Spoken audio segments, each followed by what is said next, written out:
Throughout history, empires did not collapse solely because of military defeats. Many fell because their societies stopped understanding the world emerging before them.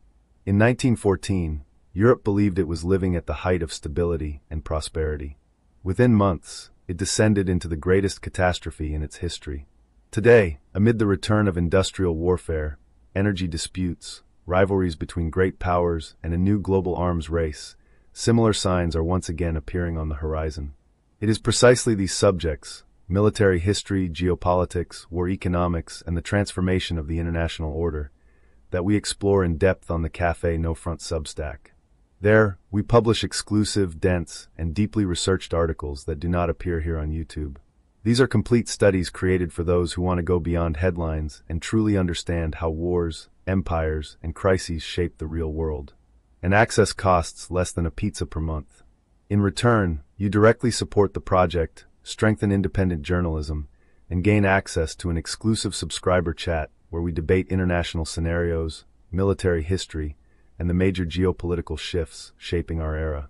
So, if you want access to exclusive content and in-depth analysis, subscribe now to the Café No Front Substack. Also make sure to follow our social media platforms and subscribe to the channel here on YouTube.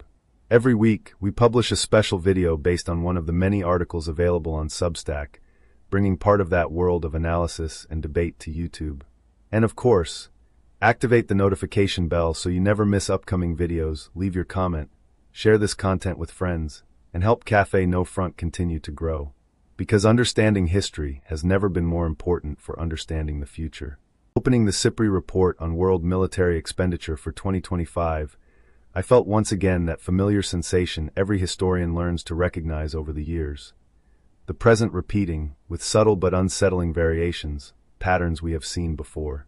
The world spent $2,887 billion on armaments and armed forces that year, a real-term increase of 2.9% over 2024, marking the 11th consecutive year of growth. Spending has risen 41% in the last decade. The global military burden, that is, the share of world GDP devoted to defense, climbed to 2.5%, the highest level since 2009. Per capita, it reached $352. Cold figures, yet when read carefully they reveal a profound unease in the world's capitals. This is no isolated surge. Even with the United States recording a 7.5% drop to $954 billion, global totals continued to climb because Europe increased its spending by 14% to $864 billion and Asia and Oceania advanced 8.1% to $681 billion. The Americas were the only region to register a decline, dragged down by the American reduction, but the rest of the planet more than compensated. Without the United States, global growth would have reached 9.2%. The five largest spenders, the United States, China, Russia, Germany, and India, accounted for 58% of the total. The top three alone represented 51%. Such concentration of power has not been seen on this scale in decades. China, with an estimated $336 billion, rose 7.4% and continues its uninterrupted modernization drive of more than 30 years. Russia, despite sanctions and a prolonged war effort, allocated $190 billion, equivalent to 7.5% of its GDP, registering a 5.9% increase. Ukraine, in seventh place, spent $84.1 billion, or 40% of its GDP, an existential effort few countries could sustain for so long. Germany jumped 24% to $114 billion and finally surpassed the 2% of GDP mark, promising even higher levels ahead. India, with $92.1 billion, responded to regional tensions with an 8.9% rise. Brazil, ranked 21st, increased its military expenditure by 13% to $23.9 billion, the largest rise in South America, driven mainly by naval investments and personnel costs. These numbers do not float in a vacuum. They reflect strategic choices by states that, faced with an ever more competitive international environment, prioritize their own survival and power projection. And here the parallel with the final years of the Belle Époque becomes inevitable. That golden period between the late 19th century and the summer of 1914, when Europe seemed to be living the pinnacle of civilization and prosperity while sowing the seeds of catastrophe. Let us recall the context of that era. Between 1890 and 1914, the world experienced unprecedented globalization. The gold standard facilitated trade and capital flows. The Second Industrial Revolution, electricity, chemicals, steel, generated extraordinary wealth. Great universal exhibitions celebrated technical progress. The middle classes expanded, leisure became more democratic, and confidence in the future seemed unshakable. Yet beneath that brilliant surface, national rivalries simmered. A fierce naval race between Britain and Germany unfolded, doctrines of offensive war emerged, and above all, alliances rigidified. The Triple Alliance on one side, the Triple Entente on the other. Peripheral incidents, Morocco, the Balkans, served as tests of will. No one wanted general war, but no one was willing to back down first. European military spending soared. Germany, seeking its place in the sun, invested heavily in its navy. Britain responded with the HMS Dreadnought and a new generation of battleships that rendered previous fleets obsolete. France and Russia modernized their land armies. The German military budget grew steadily, reflecting the belief that national security required relative superiority.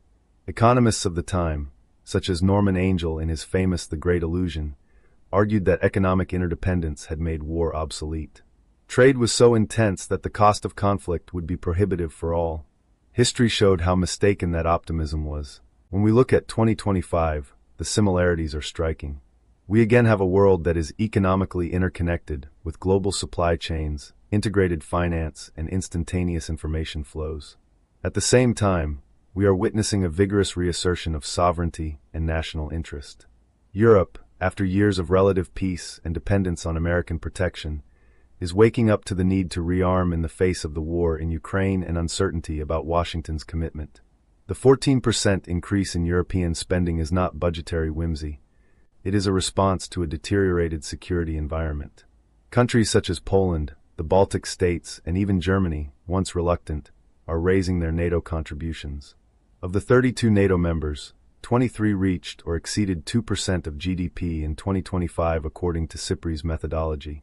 NATO's total reached 1,580. In Asia, China continues its long rearmament, modernizing its fleet, aviation, and missile forces, while neighbors such as India, Japan, South Korea, and Australia respond with their own programs. India, for example, saw its spending rise also because of a border clash with Pakistan in May 2025. The classic security dilemma is in full operation. One state seeks security and generates insecurity in others, which then react, feeding the cycle. Russia, immersed in a war of attrition lasting years, has turned its economy into a war machine.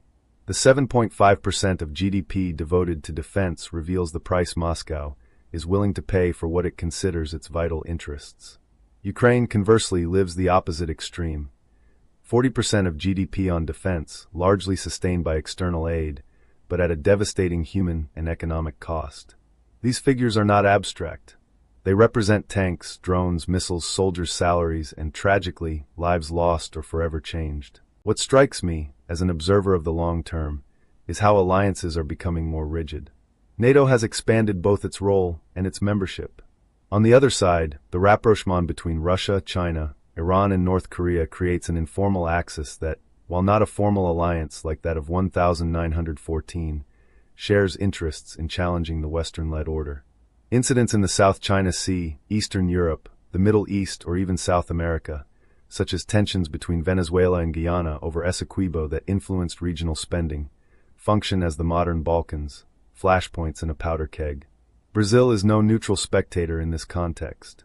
Its 13% increase, focused on naval technology and operating costs, reflects awareness that the South Atlantic and the Amazon require credible presence. As South America's leading power, the country has interests in maintaining regional stability and protecting maritime routes. This is not bellicosity, but realism. In a world where power matters, weakness invites pressure. Spending at 1.1% of GDP remains modest compared to others, yet the growth signals strategic adjustment. Throughout history, periods of prolonged peace and prosperity tend to create the illusion that progress is linear and irreversible.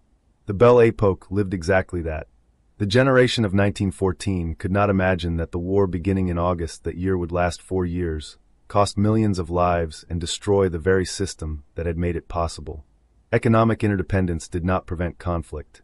Once unleashed, it made the war even more total, as each side saw in the other not merely a military adversary, but an existential threat to its status as a great power. Today we face similar risks. Chinese nuclear modernization, hypersonic programs, the proliferation of cheap and lethal drones, cyber warfare in space as a new domain of conflict echo the military technological revolution that preceded 1914. The difference is speed. Decisions that once took weeks now occur in hours or minutes. The risk of inadvertent escalation is greater. A natural skeptic of human nature, examining these data, feels no surprise.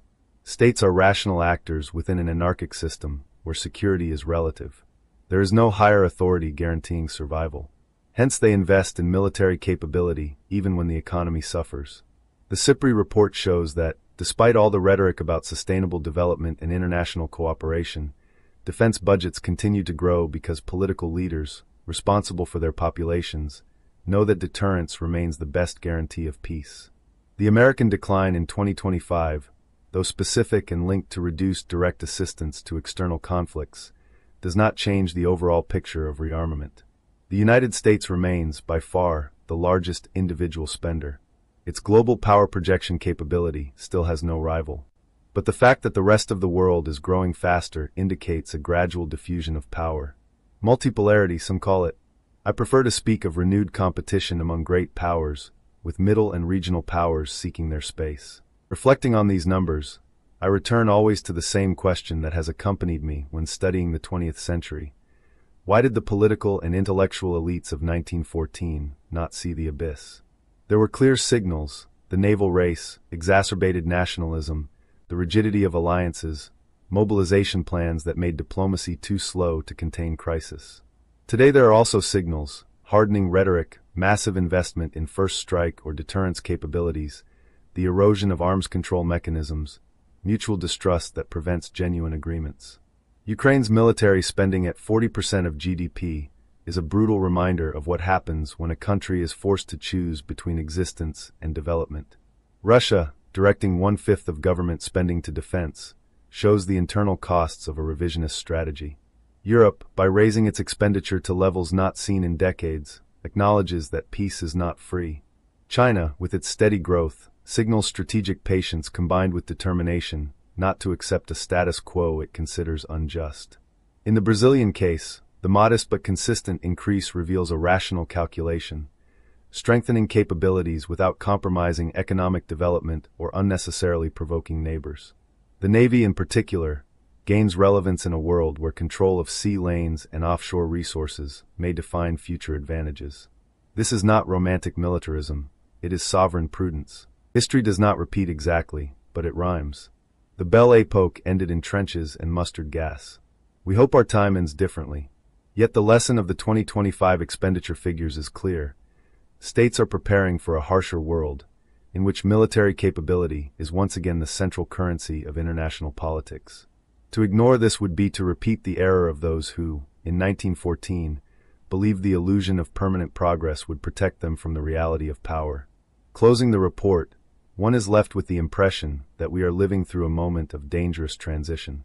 Globalization has not ended, but it is being reconfigured by national security considerations.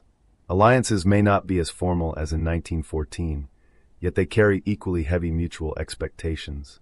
Military technology advances faster than diplomacy can follow, and budgets, year after year, reflect government's priority choice, investing in the ability to defend vital interests. Perhaps the greatest similarity with the end of the Belle Époque is the diffuse feeling that something is changing, although few wish to admit the scale of the transformation. The SIPRI numbers do not lie. In the cold language of dollars and percentages, they tell an ancient story. That security is expensive, trust is rare, and history, unfortunately, usually exacts a high price from those who delude themselves with the permanence of peace.